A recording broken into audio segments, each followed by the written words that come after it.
കൂട്ടുകാരെ മഴക്കാലമൊക്കെ ആയി കഴിഞ്ഞ് കഴിഞ്ഞാൽ പലരുടെയും വീട്ടിൽ ഉണ്ടാകുന്ന ഒരു ശല്യമാണ് ഈച്ചയുടെ ശല്യം. അപ്പോൾ നമുക്കിടെ വീട്ടിൽ വരുന്ന കുഴീച്ച ആയാലും അല്ലാത്ത ഈച്ചയായാലും നമുക്ക് അതിനെയൊക്കെ തുരത്താൻ പറ്റിയ നല്ല അടിപൊളി ടിപ്പുമായിട്ടാണ് ഇന്ന് വന്നിരിക്കുന്നത്. അപ്പോൾ അതിനായിട്ട് ഞാൻ ഇവിടെ എടുത്തേക്കുന്നത് 5-6 ഗ്രാമ്പൂവും 3-4 ഏലക്കയും ആണ് കേട്ടോ. അപ്പോൾ ഞാൻ അത് രണ്ട് തിരിച്ച് കാണിച്ചു തരുന്നുണ്ട്. ഞാൻ മിക്സ് ചെയ്തായിരുന്നു ആദ്യം എടുത്തത്. അപ്പോൾ ഞാൻ ഏകദേശം നിങ്ങൾക്ക് ഏകദേശം എത്ര എടുത്തതെന്നുള്ളത് മനസ്സിലാവാൻ വേണ്ടിയിട്ട് ഞാൻ രണ്ട് സെപ്പറേറ്റ് ചെയ്തിട്ടുണ്ട് കേട്ടോ.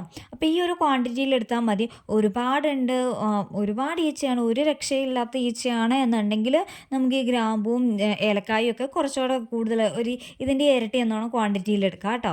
ഇനി കുറച്ചൊക്കെ ഉള്ളൂ എന്നുണ്ടെങ്കിൽ ഈ ഒരു ക്വാണ്ടിറ്റി മതിയാവും കേട്ടോ. അപ്പോൾ ഇത് രണ്ടും കൂടി നന്നായിട്ടൊന്ന് ചതച്ചെടുക്കുക.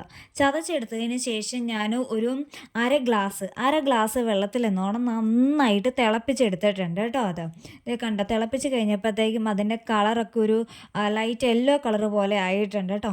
അപ്പോൾ ചതച്ചതിന് ശേഷം വേണം വെള്ളത്തിലിട്ട് തിളപ്പിക്കാനായിട്ട്. ഒരു അര ഗ്ലാസ് വെള്ളമൊക്കെ മതിയാവും കേട്ടോ. നമുക്ക് ഇത് സ്പ്രേ ചെയ്ത് കൊടുക്കാനുള്ളതാണ്.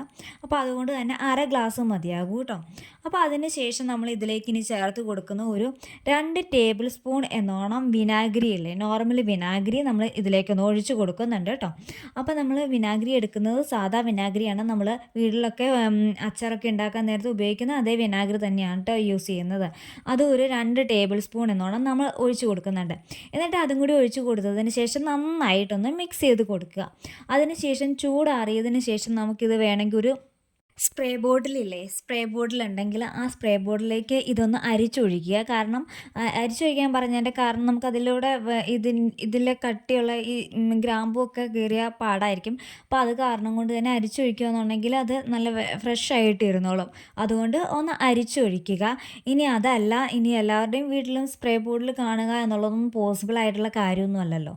അപ്പോൾ അത് കാരണം കൊണ്ട് അവർക്ക് നമ്മുടെ കൈ തന്നെ ധാരാളം മതി കേട്ടോ. നമ്മൾ ഈ കൈ കൊണ്ട് ഇങ്ങനെ തളിച്ച് കൊടുക്കത്തില്ലേ, കയ്യിൽ വെള്ളം എടുത്തിട്ട് ഇങ്ങനെ തളിച്ച്. അപ്പോൾ ഞാൻ എന്ത് ചെയ്യും, അരിച്ചെടുത്തുകൊണ്ട് വന്നേക്കുന്നതാണ് കേട്ടോ ഇത്. അതിനുശേഷം ഞാൻ ഇനി തളിച്ചും കാണിച്ചു തരാം. അതുപോലെ ഒന്ന് തളിച്ച് കൊടുത്താൽ മതി. എൻ്റെ കയ്യിൽ സ്പ്രേ ബോട്ടിലില്ലായിരുന്നു, ഞാൻ പിന്നെ ഒരു ഗുമ്മിനങ്ങ് പറഞ്ഞതേ ഉള്ളൂ സ്പ്രേ ബോട്ടിൽ നിന്നൊക്കെ.